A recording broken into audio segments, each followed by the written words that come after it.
Bueno, vamos a conversar de todo esto que veíamos, de las negociaciones también del proceso constituyente, y para eso nos acompaña la secretaria general de la UDI, María José Hoffman. Gracias por acompañarnos. Hola Mónica, buenas noches, gracias a ti. Quisiera primero que le contara a la gente que está en sus casas, porque usted es testigo directo, más bien víctima directa de una de estas funas, le llaman aprietes, ahora hay como otra palabra, apriete, que realizaron a usted y a su marido, Gonzalo Miller. Y me gustaría que le contara en qué contexto fue y cómo lo vivieron, porque teníamos de hecho lo vimos las imágenes, estuvieron en redes sociales. ¿Cómo fue este apriete del Team Patriota? Mire, la verdad es que nosotros sentimos hoy día, y lo conversamos con Javier, que dentro de todo el contexto de violencia y delincuencia que hay es bastante menor lo que nos pasó a nosotros. Y es algo que no ha sido solamente contra la UDI, no solamente el día de ayer, Mónica. Son varias intervenciones bastante violentas, bastante de muchas faltas de respeto en contra de otros partidos de derecha, también en la Casa del Rechazo. Y que ayer, claro, tienen un pic porque gracias a que ustedes también lo visibilizan, logran también que la gente entienda este tipo de manifestaciones que por lo menos a mí me quedo tranquila en que ha sido bastante rechazado, Mónica, por todos los grupos, no solamente políticos, sino que también sociales, y que es parte de la violencia que estamos viviendo hoy día y que tenemos que erradicar completamente. Y fue una situación incómoda, creo que lo de Javier es bastante más grave, pero la verdad es que nosotros, más allá, no es que lo demos por superado, pero entendemos que aquí lo que está en juego es que se nos critica por estar cumpliendo hoy nuestra palabra que tiene que ver con seguir en un proceso constituyente. Y eso, Mónica, no lo van a lograr amedrentar. Nosotros ganamos, me refiero a ese 62% que no es de la UDI ni de Chile Vamos, sino una gran mayoría social que lo que quería eran cambios, pero cambios en paz. Y hoy día no significa que porque hayamos ganado como derecha tengamos que decir que se mantiene la actual constitución. Incluso, Mónica, reconociéndole, porque yo estuve por el rechazo de entrada, que a mí está una constitución que me parece que tiene muchos aspectos positivos, pero creo que el amedrentamiento de algunos de estos grupos lo que buscan es eso y no lo van a lograr. Pero ellos a veces han dicho que solo manifiestan su punto de vista, que no hacen nada más. Usted que fue testigo y lo vivió, yo por lo menos escuché insultos y vi actitudes violentas. O sea, no vi solamente un grupo que fuera a decir, señora María José, esto es lo que pensamos, queremos conversar con usted, digo, para despejar ese punto, ¿no? No, son actitudes absolutamente violentas, que vengan a nuestra casa, que vayan a la Casa del Rechazo, que estén en otros partidos, que te insulten, que al presidente de la UDI no lo dejen entrar. Me recordó mucho al incidente del que no baila, no pasa. Son cosas que no es la forma, y nosotros desde la UDI lo único que queremos es ratificar nuestro compromiso con la democracia. No son actitudes válidas, y agradecemos a todos los sectores políticos que lo han condenado, porque no solamente porque no seamos las únicas víctimas, sino porque tiene que ver que no es la forma en democracia de expresarse, y lo rechazamos contundentemente. Ahora, y no nos vamos a dejar amedrentar, así de simple. ¿Se ha preguntado usted quiénes están detrás de estos grupos y quiénes los financian o quiénes los respaldan? Así como en otras ocasiones hemos hablado de otros grupos, pero en el caso del Team Patriota, ¿quiénes los financian? ¿Quiénes los respaldan? Desconozco, Mónica. ¿Y qué les diría a esas personas? Mira, para que nosotros fue bien respaldan? importante la clarificación de todos los sectores de digamos, de los partidos de nuestro sector, esta aclaración, y yo confío plenamente que no hay ningún partido político institucional, y lo vimos ayer en varios tuits de muchos presidentes, y la verdad es que no tengo ninguna información sobre quiénes lo respaldan, pero obviamente que nosotros descartamos hoy día en la mañana, Mónica, acciones legales, porque creemos que hay demasiada violencia en Chile para que la justicia esté preocupada de algunos políticos. ¿Qué le diría usted a quienes lo respaldan? ¿A quién? O políticamente o económicamente a este team? Porque Javier Macaya efectivamente dio un mensaje a quienes lo respaldan económicamente o políticamente. ¿Usted qué le diría? Mire, sería lamentable que eso fuera cierto. Siempre es muy poquita gente. Hay un sentimiento que uno incluso puede llegar a compartir. Mire lo que le voy a decir, que tiene que ver con entender que aquí hubo un triunfo de un sector, pero eso no significa que nosotros no tengamos que cumplir lo que acordamos. Yo les diría simplemente que la UDI no nos vamos a amedrentar, que lamentamos si es que es verdad que hay grupos que lo están financiando, y que por supuesto que vamos a seguir adelante adelante con nuestra actitud democrática, ahora, con el diálogo que hemos tratado de liderar desde la derecha. Ahora, ¿sabe por qué le pregunto esto? Porque claramente, por ejemplo, apoyaron la candidatura de José Antonio Kast, candidatura que ustedes también apoyaron, lo apoyaron este grupo, el Team Patriota. Había gente del Partido Republicano, además, como por ejemplo, hay algunos parlamentarios que convocaban a las mismas marchas o llamaban a ir a las marchas que convocaba este Team Patriota. En el pasado, por ejemplo, no con el Team Patriotas, pero sí con Francisco Muñoz, quien dirigía Estadio Seguro, en el gobierno del expresidente Sebastián Piñera se reunió con este personaje. Y hubo aprietes durante todo el proceso constituyente. Entonces la pregunta es si es que no se le tomó la gravedad a lo que se estaba generando con este grupo y se aceptó también el apoyo, por ejemplo, y se convocó incluso a marchas. ¿Qué le diría? O sea, ¿no cree que también hay una autocrítica que hacerse, que esto se dejó crecer y no se tomó la gravedad de lo que estaba significando este grupo? En lo absoluto, nosotros nunca hemos tenido ningún tipo de vínculo con ellos, y si ellos optaron por alguna candidatura presidencial hay que preguntarles a ellos. Pero yo la verdad, y quiero ser muy enfática en esto, porque así como tengo alguna diferencia con el Partido Republicano en cuanto al proceso que viene hoy día, no tengo ninguna duda y descarto absolutamente, porque confío en quienes están liderando el partido, especialmente en Arturo Esquella y en el mismo José Antonio, de que no tienen nada que ver con este grupo. Sería muy lamentable que así fuera, pero yo estoy absolutamente convencida de que no es así. Y además lo han dicho públicamente, y creo que fue bueno el gesto a través de las redes sociales de poder aclararlo, porque estaba dando vuelta esa duda, y hay que decirlo con mucha claridad. Pero ahora, María José, sí tengo una diferencia con ellos. Pero María José, cuando el Partido Republicano, por ejemplo, o representantes de ellos aceptaron su apoyo, cuando convocaron a marchas en donde estaban convocadas por este team, ¿usted no le parece que eso fue criticable? Es que lo desconozco, Mónica. No, pero está en las redes sociales. Mónica, yo no sé, me imagino a un candidato presidencial se le acerca mucha gente y le pide foto. Me imagino que fue en ese mismo contexto. Desconozco si hubo algún tipo de coordinación. Además, como le digo, es un grupo bien chiquitito. Incluso he recibido algunos mails o mensajes de gente que participa en este grupo que no se siente identificada con ese tipo de violencia. Por lo tanto, acá hay un liderazgo que nosotros, de este grupo, que queremos, obviamente, que creo que toda la sociedad lo ha condenado, y también le quiero agradecer a usted, perdóneme la franqueza también, en que ponga este tema, porque si tenemos que rechazarlo desde todos los sectores políticos, así que agradezco que CNN en eso cumpla un rol, pero no tengo ningún antecedente para saber quién está detrás. Espero que aquellas personas que lo están financiando, porque eso es evidente, o sea, acá nosotros hemos visto afuera de nuestra sede, donde yo estoy ahora, gente que está pagada, y eso yo espero que se pueda, que eso pueda terminar, porque creo que estos últimos incidentes han generado un rechazo total de la ciudadanía muy transversalmente. Sí, pero interesante lo que usted nos cuenta, que tienen testimonio efectivamente y seguridad que hay gente pagada, y yo le doy un solo dato después, pero pasemos a otros temas.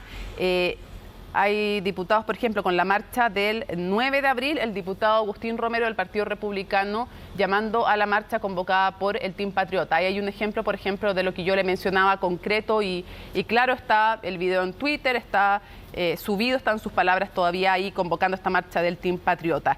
Quiero llevarla al tema de las reformas constitucionales. Ojalá lo pueda aclarar. ¿Ah? ¿Perdón? Ojalá lo pueda aclarar él, yo no tengo nada que decir por él.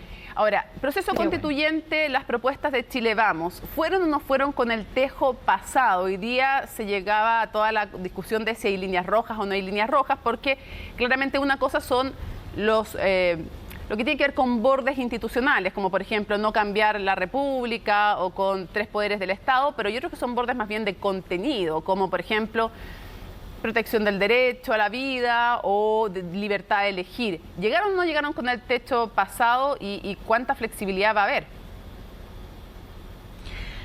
No, yo quiero ser muy honesta, yo diría que no, es algo muy sincero. Yo creo que en esto, cuando uno intenta construir un acuerdo, sabe que tiene que ceder, pero tampoco puede partir del punto cero, y no se trata de ceder o no ceder, se trata de las cosas que a nosotros nos parecen relevantes, porque le quiero decir una cosa, Mónica, el gobierno no ha sido capaz de hacer una autocrítica de por qué fracasó la convención.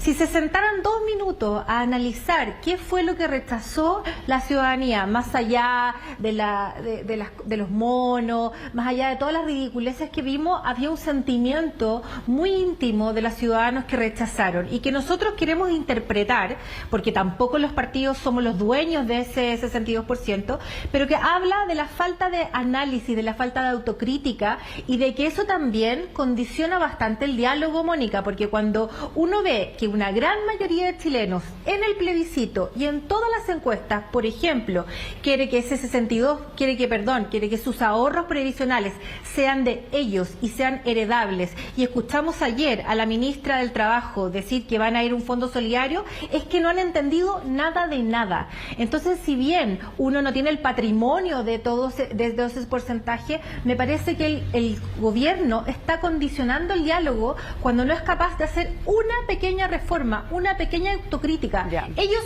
perdieron, fueron derrotados en el plebiscito. Es que esto es muy importante entender, ¿Sí? Porque cuando uno pierde, y yo se lo digo por experiencia propia, porque yo perdí el plebiscito de entrada y me la jugué por el rechazo y la mayoría del 80-20 fue abismante. Y es donde uno tiene que decir, bueno, estoy aquí en la casa del fundador de la UDI, que es parte de quien es probablemente el que más escribió esa constitución, pero uno tiene que reconocer que hay una ciudadanía que quiere cambios, que quiere, aunque no tengan mucho que ver hoy día con esa constitución, pero esa falta de humildad que hemos visto en el gobierno está trancando que existan acuerdos para poder solucionar las urgencias sociales. Seguimos sin plan de pensiones, seguimos sin tener claridad en materias de salud, en materia de educación, ¿para qué hablar de delincuencia? Y eso es lo que la gente dice hoy María día, José. y que yo también reconozco que he tenido cierto cambio de opinión cuando uno ve tanta preocupación y tan poca preocupación por los temas constitucionales.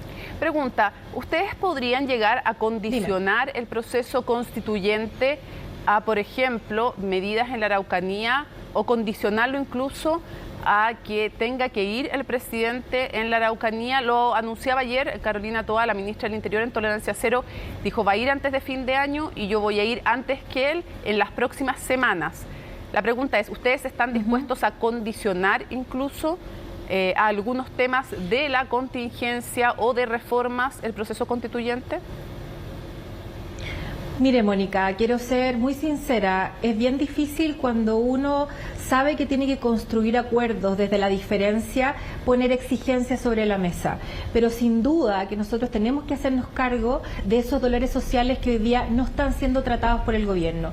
Yo creo que mejor que eso sería que el gobierno nos dijera, sería interesante saber qué piensa el gobierno de nuestros principios. ¿Qué es lo que le molesta? Que hayamos pedido que la libertad sea un eje central en esta propuesta, que ya hayamos dicho que la libertad de elegir los padres su educación es un derecho fundamental.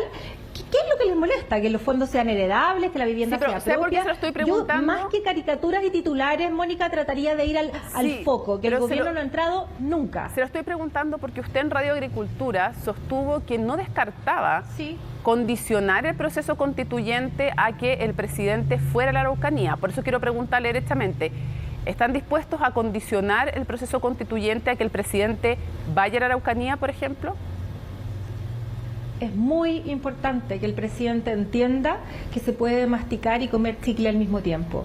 Y que así como nosotros desde el primer día hemos mostrado nuestra lealtad con la palabra que tenemos de seguir en este proceso a pesar de haber triunfado, también el presidente tiene que entender que en este proceso tiene que preocuparse de lo que fue elegido. Y mire, uno no, por eso le digo, el camino no debe ser la condición, pero obviamente que cuando uno ya han pasado 2, 3 semanas desde este proceso y pareciera que aquí no ha pasado nada y que no ha hecho ni una autocrítica y que en Estados Unidos, déjeme decirle que fue bien poco lo que pudo concretar, más allá de eso, nos parece que el tema de seguridad para nosotros es muy relevante. Yo espero que paralelo a este proceso, Mónica, podamos tener esto, porque es difícil y ahí yo entraría en una contradicción si le digo que lo voy a condicionar, pero yo espero que el presidente, no sé, en esta entrevista, en las conversaciones que tenemos con los diálogos, pueda entender que aquí hay un problema mayor y que tiene que ir a la Araucanía lo antes posible. Y si no, por supuesto que le insisto que no lo vamos a descartar en la medida que él no cumpla con su rol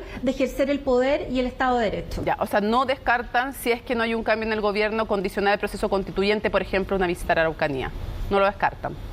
Yo espero que eso no pase y que tenga el respeto adecuado, tal como lo hemos tenido nosotros, en seguir en este proceso con todas las críticas y con todas las funas que eso implica. Yo espero que él también tenga el coraje de enfrentar a su sector y sea capaz de ponerse los pantalones en materia de seguridad. Ahora, porque se nos acaba el tiempo, la quiero llevar al tema. El propio presidente Gabriel Boric, en una entrevista con Cristina Mampur de CNN Internacional, dijo que sabía que tenían que ir un poco más lento respecto a sus reformas. ¿Hay piso o no para las reformas del gobierno y específicamente su reacción frente a lo que dijo el ministro de Hacienda, Mario Marcel? Él, con el rechazo en la Comisión de Hacienda a la idea de legislar de parte de todos los miembros de la oposición, que significa en el fondo negar la posibilidad de la idea de legislar, igual no fue suficiente porque igual triunfó, digamos, la idea de legislar en general, dijo que era como no haber aprendido de la historia y recordó la época de Patricio Aylwin diciendo: es difícil que alguien hoy día dijera que era malo aprobar la reforma tributaria de Patricio Aylwin. Entonces dijo, ustedes no están aprendiendo de la historia con una actitud como esa en la Comisión de Hacienda. ¿Qué le contesta? Mire, yo lo que le quiero decir es que nosotros desde la UDI, junto con Javier y nuestra directiva, cuando asumimos este desafío, nos propusimos no solamente modernizar a nuestro sector, sino que también ser capaces de salir de la pura defensa de la estantería. Acá había un modelo que a nosotros nos gustaba, que lo dio a Chile más de 40 años de estabilidad, con muchas cosas que corregir, pero que con lo que le quiero decir es que nosotros no vamos a estar desde el inmovilismo y estamos dispuestos a avanzar en todos los temas. Pero 2 más 2 son 4. Una reforma tributaria en la crisis que estamos hoy día, donde vamos a tener problemas sociales muy grandes, no solo hoy. Hay gente, Mónica, hoy día que no está llegando a fin de mes, ni hablar de comprarse una casa, ni hablar de sus tarjetas de crédito. O sea, estamos en una crisis. En marzo, que es el mes más difícil, vamos a estar peor que antes. Y en ningún país razonable se ponen reformas para subir impuestos. Lo lógico sería rebajar impuestos hoy día. Y queremos que parte de ese diálogo, y no es una condición, también sea entender el contexto. Yo entiendo que hay un compromiso, que hay un programa de gobierno, pero así como el presidente Piñera tuvo que modificar su programa por el terremoto, por el estallido social, bueno, acá el presidente también tiene que entender que tuvo una derrota rotunda, que la gente, hay materias que se pronunció claramente, y que en materia de reforma tributaria lo que necesitamos hoy día es crecimiento. A mí a veces me parece más que el ministro Marcel está administrando un país y no está logrando crecer, avanzar en políticas sociales, que no hay ninguna nueva, ni tampoco en políticas económicas. Por lo tanto, nos parece que al menos merece una revisión, al menos merece que tengamos la claridad, porque los que saben de economía, yo no soy experta, los que saben de economía entienden que en un proceso de recesión la reforma tributaria no funca. Por lo tanto, lo vamos a conversar, porque nosotros nos propusimos avanzar, nos propusimos entender y no volver a cometer los errores que ha cometido nuestro sector, que muchas veces fue una quilla en vez de liderar los cambios sociales. Pero también hay que entender mínimos de economía para saber que en este proceso no hay que administrar, sino que hay que salir con más fuerza y no hay ni un plan económico robusto para que está proponiendo hoy día el gobierno. Acaba de decir algo importante, que lo lógico para ustedes sería bajar impuestos y no subir impuestos. Entonces el punto es en épocas de crisis, eso es lo que estamos viendo en otros países hoy día, en épocas de crisis. Esa es la postura de yo no le voy a pedir al pero para terminar la pregunta, está bien. Pero si usted dice no se debieran subir impuestos, sino que bajar impuestos, eso quiere decir que esta reforma tributaria no tiene ninguna posibilidad. O sea, ni una, salvo en lo que fuera, no sé, medidas antielusión.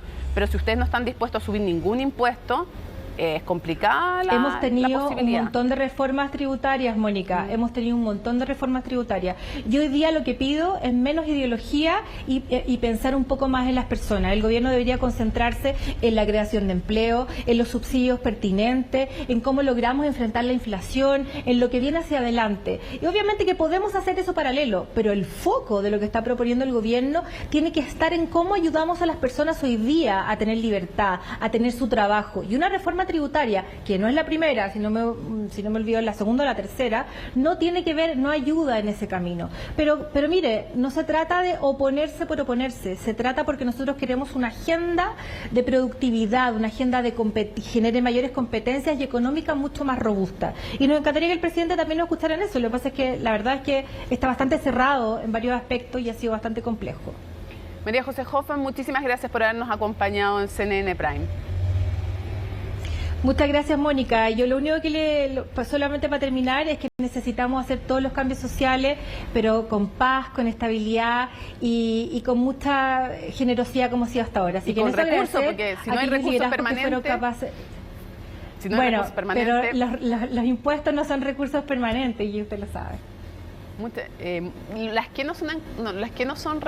No entendí su última frase, perdone. ¿Qué me dijo? No, lo que pasa es que las reformas tributarias no son recursos permanentes. Aquí no se trata de meterle la mano un bolsillo al otro, se trata de que el país también pueda crecer en justicia social, pero también en crecimiento económico, y eso hoy día no está pasando. Muchísimas gracias por habernos acompañado, que tengan muy buenas noches. Chao, Mónica, gracias.